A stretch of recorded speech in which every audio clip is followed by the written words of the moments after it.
besar ya.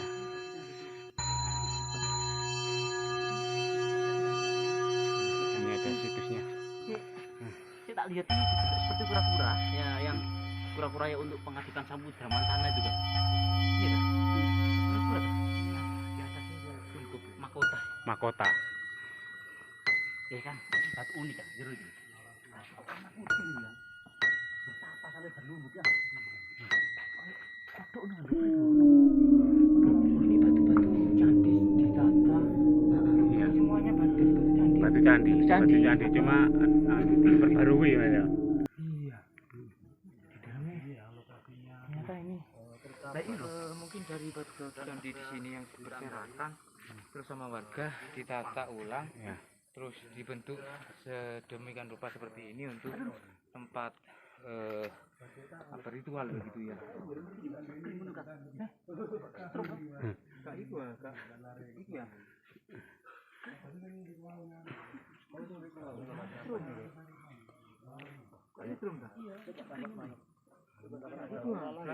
Lebah. Apa? Kok ndang nemek Apa? nemek lebah sampean? Coba kita lihat ya. Loh ini loh. Ini kan Ya, bentuk kura-kura. batu candi ini. Iya, batu candi ya. Batunya Iya. asli candi ya. Asli ini. Nah, cuma diperbarui ditambahi semen ya. Iya. Betapa sampai berlumut ini ya. Ada teropongnya. Ada telinganya. Iya, berlumut. Telinga juga kan atasnya kan? Mungkin batu di sini ya. Fosil atau Oh iya, kata ya. kayak aneh ya, kayak kodok. Kata Jendasi ya. kata Kuping itu. kata membatu ya. Kayak lebah. Terus ini apa? Tempat apa ya? Nyala. Nyala. Amit.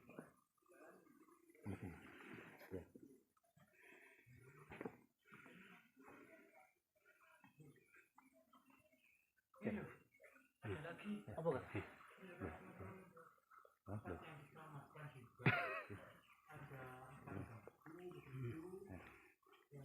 Lokasinya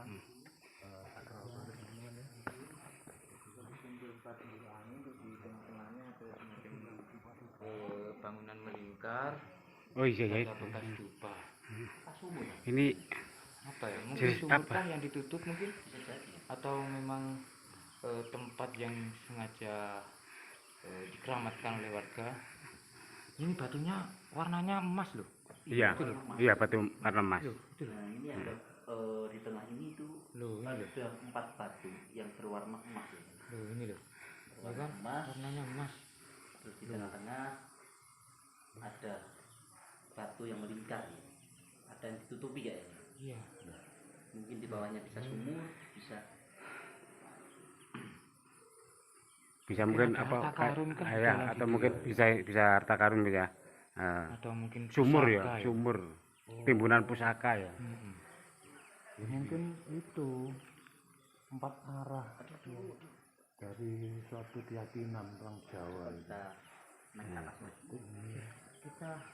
Kita selalu lihat di Berpapat lima pancer ya, mempertanda itu ya, gambaran ya, filosofinya orang Jawa ya. Dulur papat 5 pancer. Iya. Jadi pancernya itu di tengah itu mungkin pada waktu itu dipakai untuk semadi atau bertapa. Itu gambaran.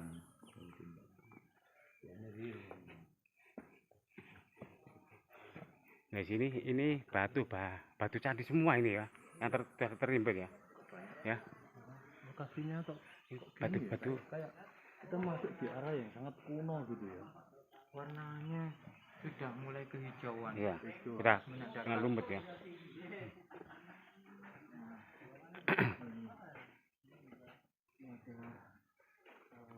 Anak-anak tangga kita nanti coba masuk ke perhiasan dari yang Abimano nih semari lagi ya Abimano nah itu Abimano itu oke Rahayu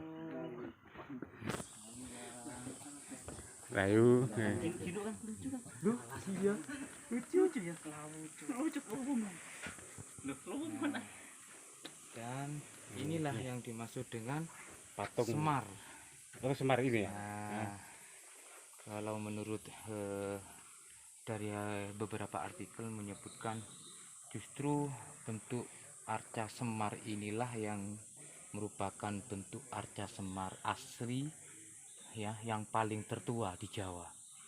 Karena ini kan beda sendiri. Biasanya kalau kita lihat bentuk Semar itu kan perutnya buncit, terus dikatakan agak duduk begitu. Semar tak duduk rek? Dua pala. Berapa lah ya? Darah pala. Iya ya. Darah Lucu darah ya? pala ya. Lagi kita ya. Lucu ya rek? Nah, ini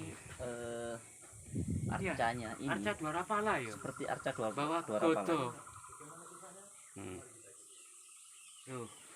Arca Iya kan? ini arca dua pala ya. Jadi memang ini arca Mana? dua pala sebenarnya. Arca dua Kan? pala yang memegang gada ini. Ini Cuma memang- Arca dua pala dan ini berada di depan dari petilasan Eyang Abiyasa. Abiyasa. Nah, ini memegang pentung atau godo. Nah, kayak gini. Nah, beda yang dekat Yang yang sini. berada di Singosari itu kan beda. Ini apanya? Mungkin pernak-perniknya kan. Iya. Di sini pusar ya. Besar ya. Dan beda memang beda. Beda ini. Bentuknya tidak sehalus pahatan di candi-candi di bawah itu ya.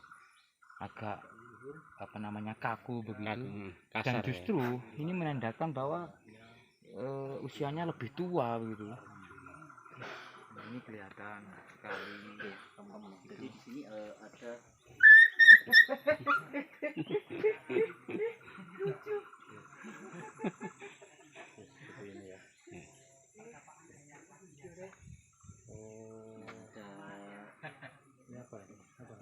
Lawamu. Dua pala. Apa? Dua pala. Jadi ya. Patung asli ya. Asli asli ini asli.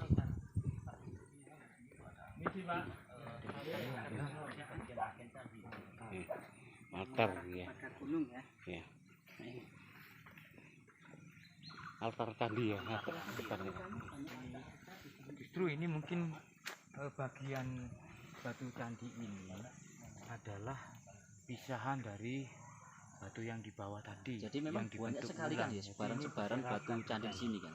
Ini kan pola-pola pelipitnya jelas sekali bahwa ini bagian dari Altarnya. altar atau Altarnya. Altarnya kan. bangunan candi begitu. Yang memang Tempat suci di zaman itu ini ya. ini ya biasanya pojoknya candi itu kan ya. Mm-mm. Nah ini adalah dari sikunya biasanya temen ya. Ini kayak semacam ada pahatan di sini lah.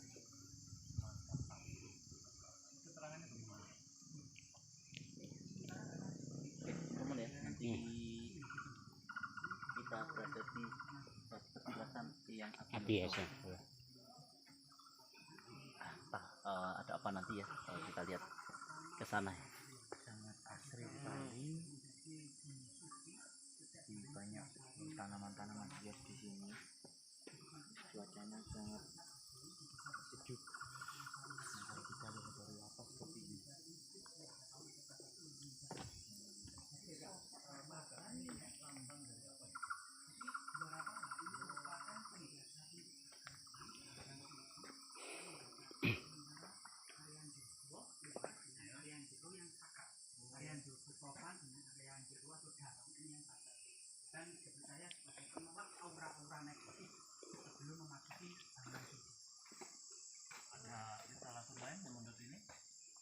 Ya, Dwara Pala sendiri memang merupakan apa ya, semacam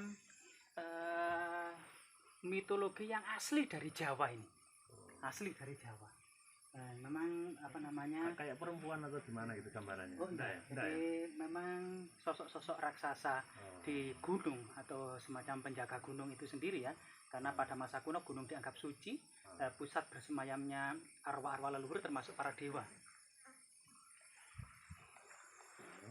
Ada sedikit likalabur ya yang ada di lokasi bawahnya gunung.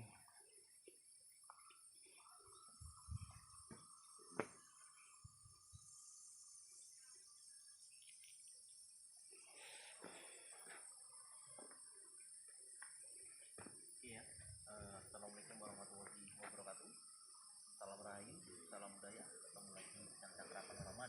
Dia kemudian mengungkap gambaran tentang asrama pertapaan pada masa kuno tidak jauh beda dengan saat ini ya. Banyak sekali kemudian tanaman-tanaman bunga hias seperti andong, puring, bana, nagakusuma, sruti. Ya ini saat ini memang ada yang masih tersisa seperti puring dan andong, ada yang kemudian memang sudah punah. Beberapa pohon seperti dewandaru juga masih dipelihara di sini. Ini dewandaru ya? Iya. Dewandaru ini tepat di bawahnya itu ada semacam altar. Altar ya. Altar pemujaan. Ya. Iya.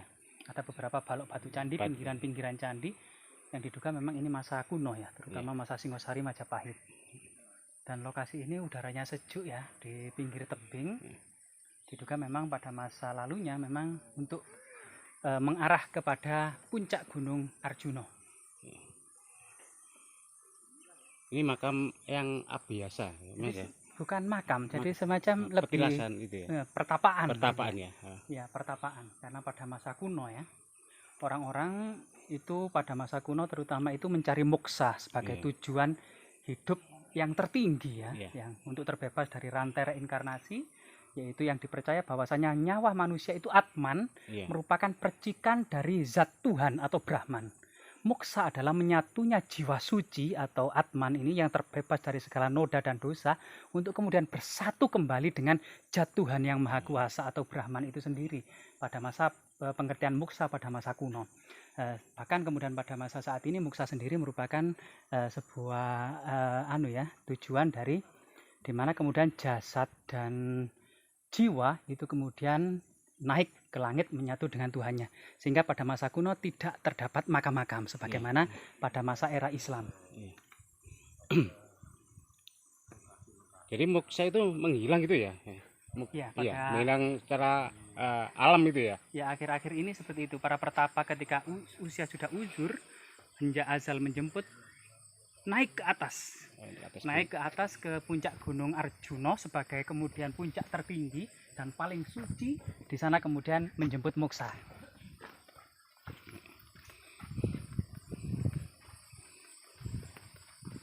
Jadi lokasi ini auranya sangat adem. Ya, adem sangat adem. Auranya sangat adem sekali dan sangat segar sekali. Beberapa pohon cengkeh juga tumbuh subur kayak gini ya. Ya, kopi ya, cengkeh, kopi. Kalau ini kebun kopi cukup unik ya, dan beberapa ekor anjing kecil yang sangat lucu ya, tubuhnya gemuk, lucu sekali ini, luar biasa sekali ya.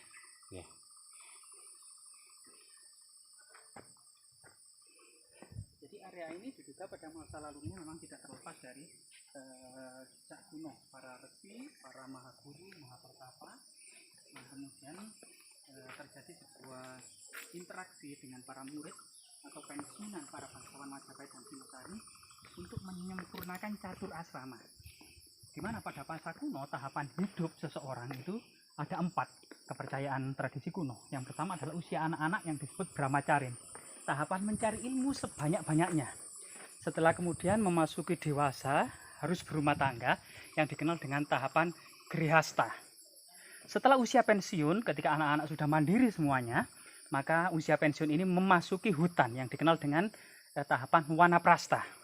Sampai kemudian ketika usia sudah tua menjadi pertapa, fokus meditasi yang dikenal dengan sunyasa, sampai kemudian menjemput moksa itu. Jadi kondisinya sangat luar biasa sekali pertapaan ini. Jadi banyak sekali batu-batu candi ya yang disusun semacam sebuah altar-altar pemujaan ya. Tapi di sini kita akan mendapati banyak sekali jejak batu candi, pinggiran-pinggiran candi. Diduga dahulunya memang sebuah altar tunggal ya, yang mengarah kepada puncak Gunung Arjuna. Termasuk jejak yang lain adalah sebuah lumpang batu. Lumpang nih ya? Yoni nih ya? Lumpang batu. Ada yoni. Lumpang batu yang dengan kedalamannya datar seperti ini diduga memiliki fungsi magis, bukan untuk melembutkan biji-bijian, rempah-rempah, dedaunan, tetapi ini dahulunya diduga ini adalah sebuah bangunan. Ritual magis. Ini juga ada semacam inskripsi mata ya. Mata seperti mata, dan ini lumpang. Jadi pada waktu ini berhubungan dengan penetapan. Lokasi ini yang ditetapkan oleh raja tertentu, seorang makudur atau pendeta makudur, ini kemudian menyembelih ayam di atas batu kalumpang dan memecahkan telur sebagai kemudian sebagai kemudian keputusan dari Maharaja penetapan tanah sekitar sini sebagai tanah perdikan, tanah yang dibebaskan dari segala pajak dan pungutan, yaitu seorang pendeta Makudur menyembelih ayam dan memecahkan telur di atas batu kalumpang sebagai kemudian tanda telur sudah ceprot, artinya keputusan tidak bisa diganggu-gugat lagi sebagai ketetapan tanah Sima Perdikan. Ya, semoga kemudian lokasi-lokasi ini yang saat ini cukup ramai, ada pemondokan-pemondokan sederhana untuk menginap karena masih digunakan untuk berziarah atau ya apa namanya ya, laku. Nah, terutama para laku, artinya situs kuno ini saat ini masih digunakan sebagai situs religi. Selain kemudian cagar budaya yang sangat penting.